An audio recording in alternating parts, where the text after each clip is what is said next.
ಮೀನು ಸಾಗಾಟ ಮಾಡುತ್ತಿದ್ದ ಪಿಕಪ್ ವಾಹನದ ಟೈರ್ ಸ್ಫೋಟವಾಗಿ ನಿಯಂತ್ರಣ ತಪ್ಪಿದ ವಾಹನ ರಸ್ತೆ ಬದಿಯ ಫುಟ್ಪಾತ್ ಮೇಲೆ ಏರಿದ ಘಟನೆ ಉಡುಪಿಯ ಹಿರಿಯಡ್ಕ ಪೇಟೆ ಸಮೀಪ ಶನಿವಾರ ಬೆಳಗ್ಗೆ ನಡೆದಿದೆ. ಪಿಕಪ್ ವಾಹನ ಮಲ್ಪೆಯಿಂದ ಸಾಗರದ ಕಡೆಗೆ ಸಾಗ್ತಾ ಹಿರಿಯಡ್ಕ ಸಮೀಪಿಸುತ್ತಾ ಇದ್ದಂತೆ ಈ ದುರಂತ ಸಂಭವಿಸಿದೆ.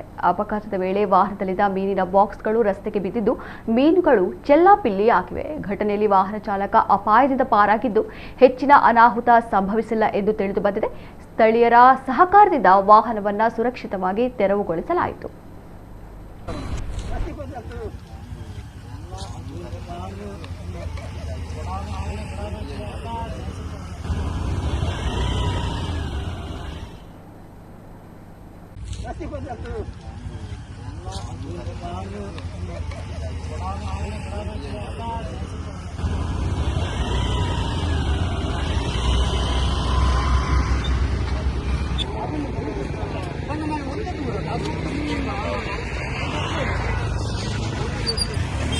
ಡ್ಯಾಮೇಜ್ ಆಯ್ತು.